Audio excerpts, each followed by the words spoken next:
Hey, what's up, my friends? Welcome back to the podcast.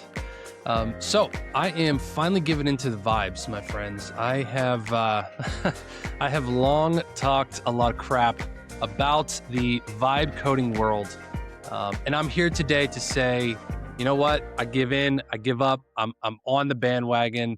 I've had a lot of things I want to update all of you on over the past month. Basically, if you've been listening to this show for a long time, you can go back if you haven't to some previous episodes. Uh, about last fall, I really started to get into this topic of the what's going on with vibe coding, what's going on with Lovable, how are these tools working? Are you able to actually build stuff? Is it quality? Is it shippable? Can you build real businesses off of this? And at the time, um, I was skeptical. I really was, and there's a lot of reasons for that I can get into. I had tried my share of tools. I don't want to name any specifically. You kind of can know the names that I'm probably talking about: the Lovables, the Replets, the whatever. All those different ones. Base 44, all of them. I'm not picking on any one particularly. Um, at the time, I failed to really see something that was really mind-blowing, something that was like, oh, I can really build off of this. I can really build something that's sustainable, that's quality, that can be really, really, really well done, right? Now, all of that has changed in the past, I don't know, 30 to 45 days, probably starting about in January. It's early March now. Um, there is a tool. If you have not heard, you're probably not very versed in this world, and you've probably been living under, or you're just living under a rock. And it is a tool called Claude Code. Okay.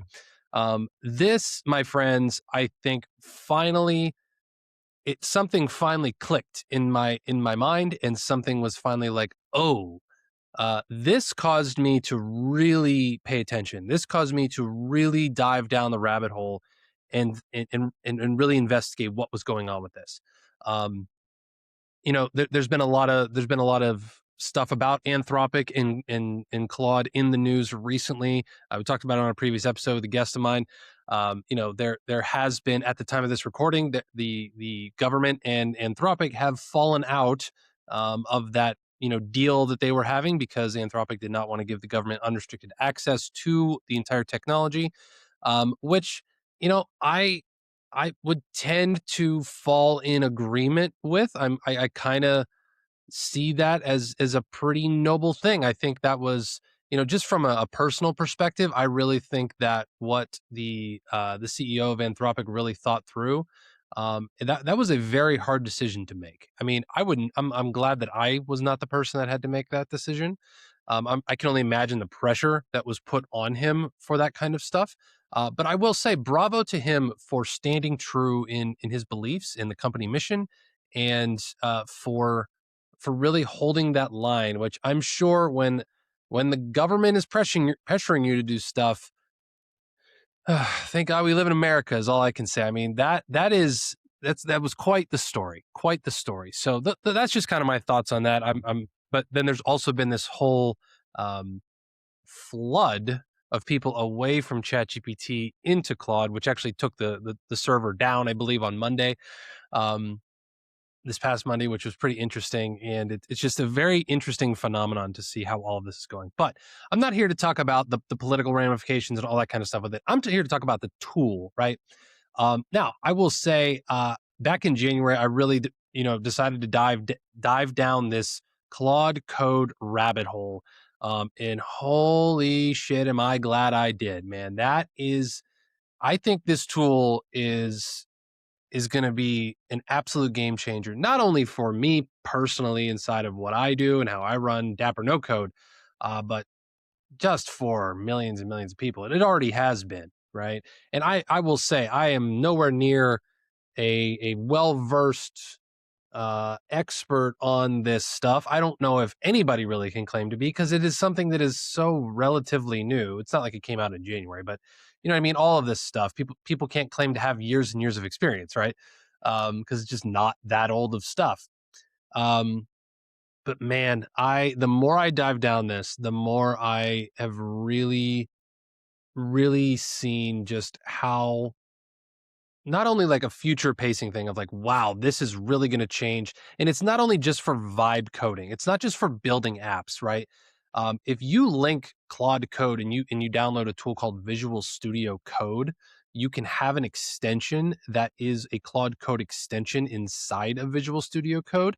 And if you have markdown files, man, the stuff you can create. I have built an entire business operating system for my entire business that I'm moving everything into, going all in on this stuff. I mean, it is truly that game changing. And I will say there is inside of the specific vibe coding software building world and functionality that these things provide. There is a tool. I have a lot of people. I was actually just messaging a gentleman that's been a friend of mine, and he was talking about, hey, have you been using Lovable?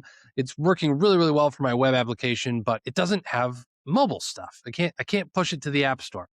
And I was like, interesting, because I have a couple of other tools that I have been using that I'm going to share with you guys just because I love you guys so much, that you can do that kind of stuff. And they have been really, really big game changers for me. Um, and yeah, I mean, I almost hesitate to share stuff, but I'm not gonna hide it. I'm not gonna hold it back from you guys. I think you guys could use this stuff. So, let me see if I can share my screen. So, I preface all of this with the idea that I want to show you the real results that I've had with these tools. So this tool that I'm showing on the screen right now for you, those of you guys watching, is called VibeCode. Okay, I think it's at vibecodeapp.com. They literally went with the name, they just went for it and they just called it VibeCode, right? It's kind of funny. But these are all of the different applications that I've been able to build inside of about a month. It is wild. I mean, these are apps that we're rebuilding for clients, new ones that we've kind of migrated from other platforms, other no code platforms, and then completely new ideas. There's an internal tool I'm building for my project management and client management, all of these different things. Um, I'm going to stop sharing now, but I just kind of wanted to show you guys all of that because that is the one tool. And the cool thing about the VibeCode app is that it is built on Claude Code, right? So when you're in there typing and prompting, it is running Claude Code agents to be able to build your tool. So you don't even need a Claude subscription.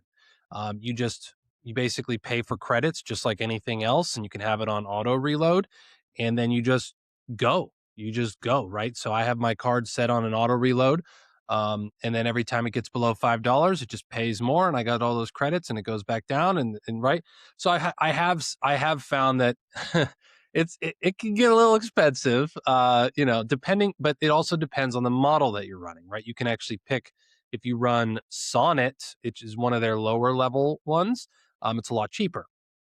If I'm putting in an initial prompt to build the tool from scratch from like a product requirements document, I will go with Opus 4.5. It is more expensive, but it creates incredibly well done things, like almost out of the box ready. I wouldn't say after one prompt, but then you can go in and fix a little bit of stuff with Sonnet, right? I will say I have tried Opus 4.6. It is stupidly expensive on these platforms. Like I tried one little change to an app that was already built, and I was like, hey, I need this little change done for, it wasn't even like a huge, like adding a new feature or anything like that. And it was like $10 for one prompt that changed stuff. I mean, if I'd have ran that with Sonnet, it would have been like 40 cents, of like credits. So I was like, I don't know about that. I'm not trying to burn through credits that fast with things. But I will say that this is quite an incredible tool to be able to vibe code and see things. And the other cool thing is you can now you can build web applications, responsive web applications, just like you can inside of Lovable. But they also have the ability to create native apps. Now, I will say they only are allowing iOS apps, Apple apps at the moment. I've launched a couple with clients. It works great. You go through this tool called Expo. It can be a little bit of it's not really technical, but you got to kind of know what you're doing and kind of have a little bit of experience with launching apps to the App Store, because you want to make sure you have the right screenshots and the right SEO and ASO and all that kind of stuff. But you can do it. They do not have the ability to launch to Google Play yet, but they say it is coming. They say they're working on that. So will it be in a week? Will it be in 6 months? I don't know. But this is the best tool that I've seen so far that allows for just building just incredible stuff. And you can publish to the App Store. Okay. So that's vibecodeapp.com. If you would like there's a link in the show notes. That's a referral link. If you sign up through there, I get a little bit of a kickback from that, which I would truly, truly appreciate. Just a small way to support the Tech Bites podcast. You don't have to, but if you click through the link in the show notes, you can help benefit the show and benefit the money here that funds the Tech Bites podcast. So I would appreciate if you go through that referral link. If not, I don't really care either. Okay, so that's the first tool. And the other thing I wanted to say too was there is a very cool way. I mentioned Visual Studio Code earlier. They have a very cool way that you can, it's basically called Secure Shell. And I had to learn a little bit about it. I didn't really know what the heck that was. I never used Visual Studio before, never used Secure Shell. And it was all foreign to me. I'm a no code guy, right? So there's there's a button that says open in VS Code. And I was like, how does that work? And it took me a little while. It took me about a couple of days, but I figured out what to do.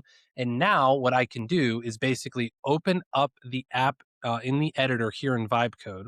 There's a button at the top with a drop down. I click open in VS Code. It then opens that in VS Code, and it has all the code in the markdown files. And then with my plugin, I can then type using Claude Code, which changes. I say, hey, give me 3 improvement ideas on how to make this app better and more secure. Boom, Claude Code works. It says, would you like to implement these? I say yes. It goes through and it makes those changes to the code in VS Code. And then that instantly is secure shelled transferred to the VibeCode app. I don't have to publish anything. I don't have to do anything. You have to wait like 10 seconds and it's updated. You refresh the app, boom, it's all there. I didn't use any of my credits inside of VibeCode. You understand what I'm saying with that, right? Now, you do need a Pro Claude subscription to be able to have the extension and be able to do that, right? So yeah, there's costs to doing this stuff with Claude Code and with vibe coding.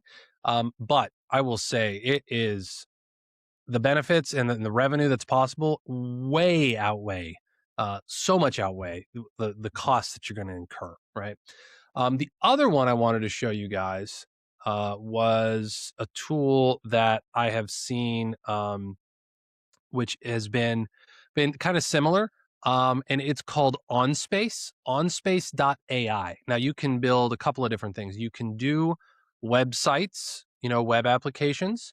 You can do iOS and Android. They do have the ability to publish to iOS and Android through that same Expo thing. And then they also have agentic app builders, which I have not really played around with a lot, but look really, really cool. I just have not had a use case for one yet, to be honest, with my stuff and with my client stuff. But it's pretty incredible. I'm not 100% sure what they run on. I don't think it's Claude Code. But it's cool because you can have, if you upgrade to a paid account, these run on credits, not like actual like money, like VibeCode. You can have them public or private, and then you can also link to Supabase, so you can have an internal cloud database. So I have a couple of client apps that we've built inside of here that we're getting ready to launch and go through. I have not actually launched any apps publicly with this tool, so I will say I'm not sure about the publication process, but it does say, like if I go into one here. There is, if you go to publish, there is publish to App Store and publish to Google Play, right? So you do have that ability. And then the other cool thing is if you go right here, you can sync your project to GitHub, and then you can immediately have the the app open in sync with the GitHub code, which is really, really cool. You just create a repository in GitHub, which is another thing I kind of had to learn about and figure out how to use. And then the thing about that is that if you open up your Claude Code instance, which I don't think I'm sharing actually, if you open up your Claude Code, which you just would go to from your paid Claude account, you can choose that repository, and then you can make changes to it right in here. So you code in Claude and you prompt in Claude Code, and then what that does is it goes over and it updates the code in GitHub, and then that you there's basically a button that says create pull request, which is updating that, and then that immediately syncs back over to OnSpace, right? So I say all that to hopefully not confuse you, but there's all these different tools, they work together, right? And yeah, there still is a tech stack that you need to have. Right now, mine is, like I said, VibeCode, Claude and Claude Code, VS Code, Visual Studio Code, and GitHub. Really, those four, and then I have that OnSpace tool, which I would probably actually do away with if VibeCode could do, or once they can do Google Apps, I'll probably just be building exclusively in that. It's that good, I think. Those are the tools. Those are the tools. Now, the cool thing is GitHub is free. Visual Studio Code is free. You just download it on your computer. And then obviously you need the paid Claude subscription, which I am still only on the $20 a month version now. The only thing with Claude is the usage is not like it is with ChatGPT, right? I have run into times where it's like, sorry, you hit your hourly limit and I can't do anything. And I'm like, oh, crap. Now I have turned on use extra usage for mine. But in all likelihood, I will be upgrading to the $100, $200 a month thing eventually, because I just see endless potential with this, and I'll be able to cancel so many other. That sounds expensive, right? When you say, oh, I want to pay $200 a month for stuff. I think VibeCode actually has a plan that's $200 a month. I'm not on that plan either, but the difference between their $50 and $200 a month one is only like support, so it's really not a big deal. But you think about, oh man, I'm paying $200 a month for this, $200 a month for that. It can get to be a lot, but if you can also cancel a lot of other things, it really makes a difference. So that is my breakdown on this. I think it's worth doing. I think it's such a game changer in everything that I'm doing, and then you should be trying as well. So that is all for this episode. Appreciate all of you guys coming in and listening, and I will talk to you next time. Be sure to go to dappernocode.com. You can find out more information about me, or if you want to hit me up directly, you can just send me an email. Go to dan@dappernocode.com, and you can send me a direct email if you want to hear me talk about any kind of specific topic or any kind of specific tool or review it or anything like that. I'd be happy to do that. So you can send me a direct email, dan@dappernocode.com. And don't forget, if you want to sign up for a VibeCode account and give it a try, please click the referral link in the show notes, and that will give you a bonus, gives me a bonus, and everyone makes out it's really good. So you can give it a try. All right. That's all for this one, guys. We'll talk to you next time. Thanks for tuning in to Tech Bites, your go-to show for software business and technology. Don't forget to hit that subscribe button to stay updated with our latest episodes, insights, and stories. Hungry for more? Dive deeper into the world of no-code by visiting dappernocode.com. Your journey to building amazing software without coding skills starts there. Connect with like-minded creators and unlock a world of resources tailored just for you. Subscribe now. Explore Dapper No Code and let's innovate together.